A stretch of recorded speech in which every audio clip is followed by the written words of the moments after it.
Y ahora tenemos un abogado penalista que vamos a hablar de diversos temas, pero también de las elecciones. Doctor Andy Carrión, gracias por acompañarnos. Gracias, Fernando, Carlos, por la invitación. Yo quería empezar preguntándole por algo que tiene que ver con las elecciones, porque la Fiscalía, el Ministerio Público ha anunciado indagaciones previas contra dos partidos, recogiendo denuncias ciudadanas que piden la ilegalidad de estos partidos. Entonces, ¿a usted le parece que ha sobreactuado la Fiscalía, que pudo archivarlos de oficio? ¿Qué era lo más sensato y coherente hacer? Bueno, hasta el momento la Fiscalía se escuda en esta prerrogativa normativa de que ellos en efecto tienen la posibilidad de iniciar indagaciones contra algún partido político a efectos de declararlos ilegal. Eso ha sucedido precedentemente, Fernando, con el partido de Antauro Humala. Es por eso que finalmente el Poder Judicial cumplió con excluirlos de las elecciones, pero porque tenía una clara tendencia antidemocrática representada en Antauro Humala y en toda la ideología que él proponía respecto a subvertir el orden constitucional. Sin embargo, si ya la Fiscalía se resguarda en ese precedente y señala que en cada uno de los casos en los cuales la ciudadanía va a ejercer su control, es decir, denunciar a un partido político y se abran estas indagaciones previas, por más que todavía no esté postulando su exclusión ante el Poder Judicial, esto sí es una judicialización de la política. ¿Por qué? Porque ya hay el estigma del partido político que puede eventualmente ser excluido de unas determinadas elecciones. Y así como ya empezó esta indagación preliminar en contra de dos partidos específicamente, uno de Fuerza Popular y otro partido que está dirigiendo, entiendo, País para Todos, País para donde Todos, el candidato presidencial sería Carlos Álvarez, ¿no? Nada obsta bajo esos criterios, Fernando, que son que los dirigentes se encuentran denunciados o habrían proferido algunas expresiones antidemocráticas, que el día de mañana estén en vilo todos los 40 y tantos partidos con una indagación previa por parte de la Fiscalía de la Nación, más aún cuando muchos de los representantes o dirigentes de los partidos políticos se encuentran con investigaciones penales a cuestas. Pero querramos o no, la Constitución resguarda la presunción de inocencia. No son culpables hasta que existe una sentencia firme y por tanto se tiene que presumir la inocencia. En el caso de Antauro Humala estábamos hablando de una sentencia firme, por ejemplo, ¿no? Que no fue la única que motivó la exclusión del partido político, sino además su clara tendencia antidemocrática. Pero ello tiene que ser evaluado en el caso a caso, Fernando. Va a convertirse la Fiscalía en una daga antidemocrática en la cual cualquier ciudadano u opositor político va a poder realizar una denuncia y la Fiscalía de oficio, sin analizar previamente si tiene sustento o no esa denuncia, abrir una indagación preliminar y decir, bueno, solo estamos indagando previamente porque todavía no hemos postulado su exclusión ante el Poder Judicial. Doctor Andy Carrión, quería por favor pedirle que nos explicara con claridad, dentro de nuestro marco legal, a qué se considera una conducta antidemocrática y cuáles son los instrumentos que permiten determinar si estamos frente a esta figura o no. Esto con el objetivo de conocer y que la población conozca cuáles o cómo se va a realizar ese proceso de evaluación para determinar si hay o no conducta antidemocrática en una organización política. Sí, eso está plasmado, Carlos, dentro de estas dos disposiciones con las que se abrió investigación o indagación preliminar a estos dos partidos políticos. Lo que la Fiscalía considera, y eso se postuló en el caso incluso del partido Antauro Humala como conducta antidemocrática, es aquella que intenta, con actos concretos y con posturas ideológicas afines a ello, subvertir el orden constitucional. Y en base a ello, pues hay cierto margen interpretativo también por parte de la Fiscalía para poder promover este tipo de solicitudes ante el Poder Judicial.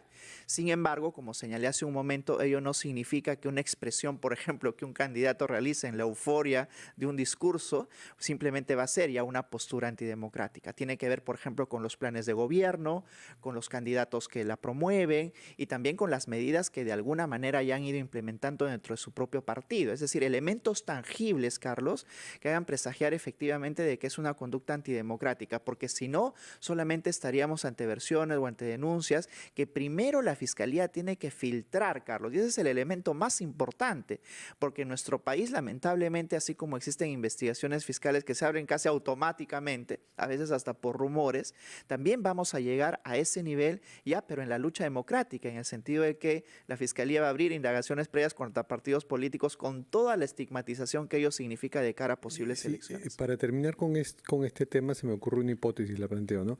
La fiscal de la Nación, que por cierto se han aprobado hoy sus vacaciones, son 2 semanas de vacaciones, esperemos que se relaje y que regrese y no amenace el proceso electoral con estas indagaciones previas, pero una de ellas, aquella contra el partido País para Todos de Carlos Álvarez, es interpuesta por un ciudadano, el señor Zulca, que ha sido militante del partido de Antauro.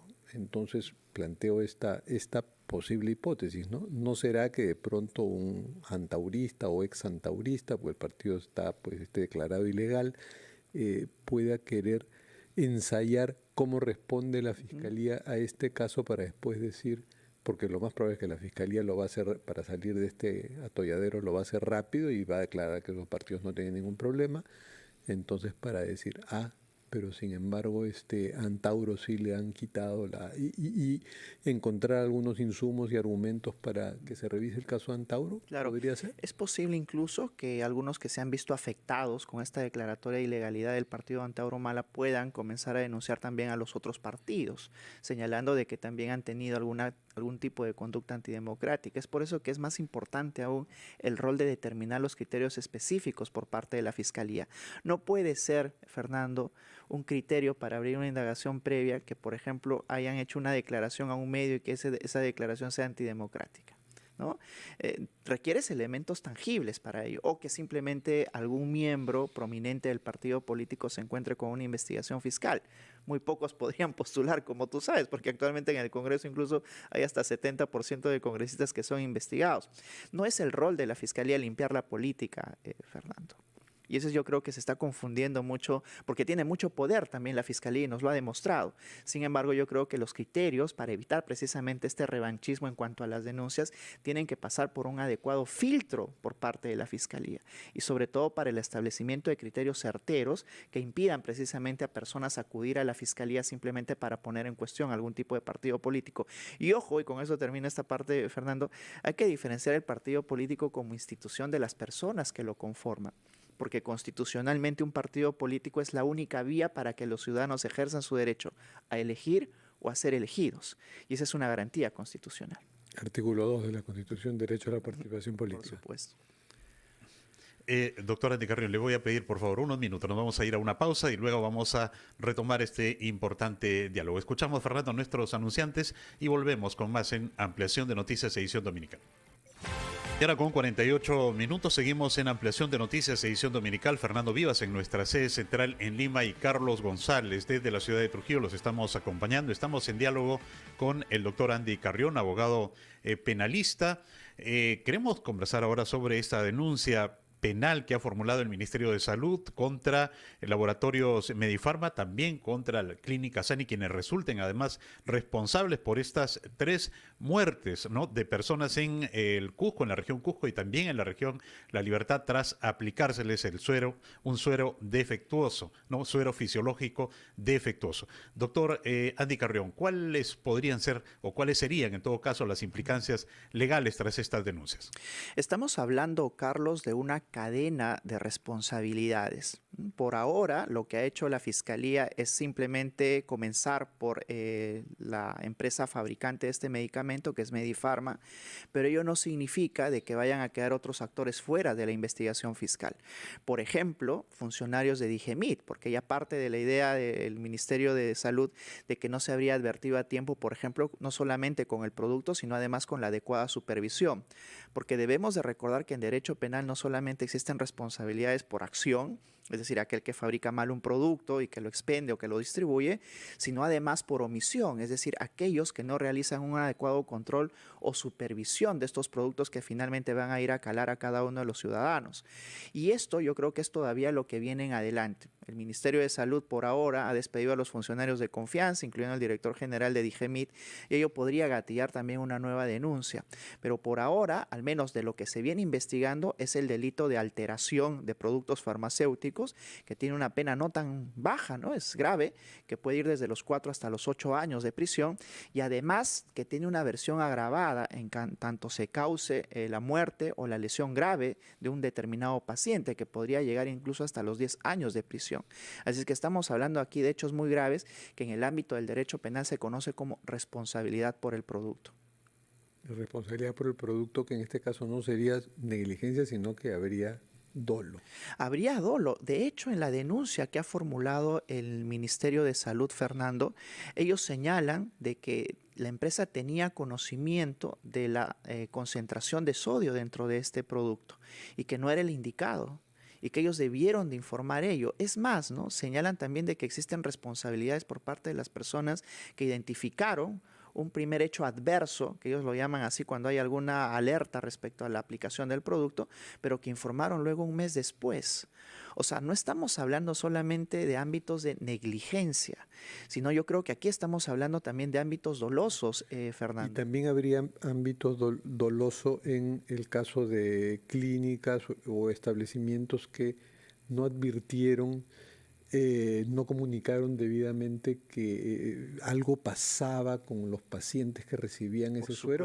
Por ejemplo, Medifarma, que es el principal responsable, eso nadie lo duda, porque es el productor de ese suero, ha dicho en comunicados que una de las clínicas sanas no les comunicó que tenía problemas con ese suero porque ellos ahí hubieran aplicado sus controles más rápidamente. Claro. Yo hablaba de responsabilidad del producto y ahí la reacción es importantísima. ¿Por qué? Porque en este tipo de constelación de casos, Fernando, cuando se trata de medicamentos, cuando se trata de productos alimenticios, por ejemplo, la identificación oportuna del hecho adverso es vital.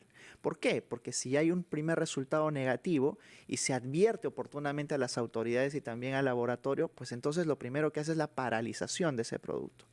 Y en segundo lugar, el retiro del producto del mercado de donde se encuentre distribuido. Es por eso que es vital, y entiendo que ese trabajo ya lo ha hecho el Ministerio de Salud, de identificar cuál ha sido la cadena de distribución también de ese suero, para evitar que se sigan produciendo este tipo de resultados. Así es que las responsabilidades, creo yo, por ahora son iniciales. Veamos hasta dónde llegan, porque también, a entender del propio MINSA, habría cierta responsabilidad en funcionarios públicos. Doctor Carrión, y la responsabilidad en los niveles de supervisión. Por ejemplo, de los medicamentos que llegan a las clínicas privadas, ¿no? También hay algunos filtros que deberían hacerse, desarrollarse para ver la calidad del medicamento, hacer las consultas previas. ¿Hay responsabilidad en este proceso también en quienes reciben los productos por parte de sus proveedores? Bueno, existen ámbitos de supervisión, Carlos, pero también son en determinadas ocasiones estos ámbitos de supervisión muy limitados, porque digamos que el que ya finalmente expende al consumidor final no necesariamente tiene la posibilidad de analizar cada uno de los detalles del producto. Basta con observar en algunas ocasiones la fecha de vencimiento o algunas otras circunstancias específicas. Pero cuando ya hablamos de grandes productores, las clínicas u hospitales, ellos tienen áreas de supervisión, Carlos, que implica que tengan una indagación mucho mayor a la de cualquier, por ejemplo, manufacturista. Y eso acarrea, en efecto, de que en ocasiones las propias clínicas o los médicos asuman ciertas responsabilidades. Pero hay un elemento importantísimo que también se va a tener que dilucidar dentro de esta investigación, y es el hecho de si conocían o no del producto defectuoso. Solamente así podrían asumir algún tipo de responsabilidad, porque si no estaríamos recurriendo a la responsabilidad objetiva, y eso está vetado dentro del derecho penal. Andy, quería aprovechar tus cualidades de penalista, que está al día en los temas más importantes donde el derecho penal sea crucial, por las cuitas de la presidenta de la República, Dina Boluarte, y el tema complejo de la cirugía, ¿no? Recientes informaciones periodísticas, en la revista Gilero en sus 13, entre otros medios, es como que están cerrando el cerco en torno a la posibilidad de que la operación de cirugía, rinoplastia, si fue por razones estéticas o de salud, ya eso es una indagación de otro tipo, pero la posibilidad de que no haya sido pagada como cualquier operación médica, sino con favores al doctor Cavani. también hay la posibilidad de que en las horas que la presidenta no estuvo a vida porque estaba bajo los efectos de la operación, habríase firmado algunos decretos con firmas falsas. Creo que eso es más difícil de verificar, y la posibilidad de que Cavani haya sido pagado de una forma indebida podría ser más fácil de verificar si es que él colabora. ¿Cómo ves ese caso? Mira, yo creo que este caso que comenzó con una superficial operación estética, así sea la presidenta Fernando, ella puede intervenirse si desea, no hay ningún inconveniente. El problema, el por qué se abrió la investigación fiscal, es porque ella no comunicó oportunamente ante la ausencia del primer y segundo vicepresidente al presidente del Congreso de la República, porque ella tiene que estar ejerciendo el tiempo las 24 horas. Así inició la investigación. Pero luego, como tú bien has señalado, ya se han descubierto de que en rigor el médico no la habría operado de manera gratuita, sino que más bien habría habido un intercambio de favores. Y lo que me sorprende es de que ante la minuciosidad de la información, recuerda que envió un correo, ¿verdad?, con el CV, los nombres, los puestos que él quería para sus funcionarios cercanos, ya no se haya abierto a partir de esta evidencia una indagación por el delito de cohecho. O sea, ya no estamos hablando... ¿Es cohecho? Por supuesto, porque el intercambio de favores, Fernando, en derecho penal es cohecho, coloquialmente conocido como soborno. No tiene que ser un intercambio entre la operación y dineros ilícitos, sino que también se puede dar un intercambio de favores entre la operación y puestos de trabajo en la administración pública. O sea, tráfico de influencias también. También tráfico de influencias en tanto hayan habido funcionarios a los que haya favorecido. Similar al caso de los huayquis, del huayqui del gobernador de Ayacucho, Fernando. ¿No? Porque ella recibió de alguna manera las joyas y en contraprestación incrementó el presupuesto del gobierno regional de Ayacucho. Y por eso ya hay una acusación en contra de la presidenta de la República por el delito de cohecho. Esto tiene ribetes similares, ¿no? Ella se opera y a cambio pues interpondría funcionarios dentro de la administración pública. Y eso me parece grave. Lo que me sorprende es de que la Fiscalía aún no haya abierto una indagación por el delito de cohecho.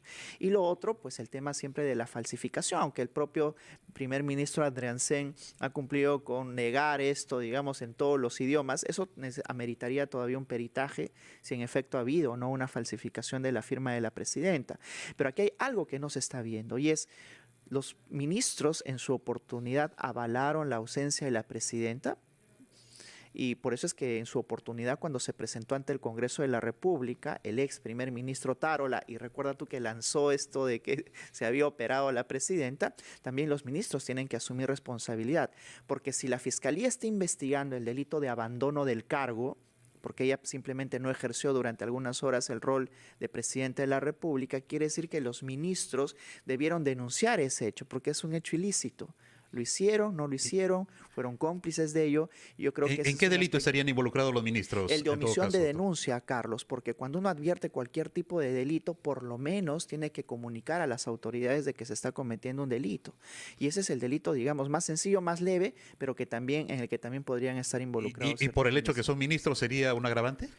No necesariamente, simplemente cualquier ciudadano cuando advierte un hecho ilícito tiene la obligación de formular la denuncia ante la autoridad. O sea, pero lo que veo entonces en este caso es un tema jurídico interesante porque se abre la investigación por abandono de cargo, pero que ciertamente reposa en una interpretación de la Constitución porque hasta qué punto tenía que comunicar por un abandono que es unas cuantas horas, si hubiera sido unos días, bueno, eso no está tan tajantemente determinado, ¿no?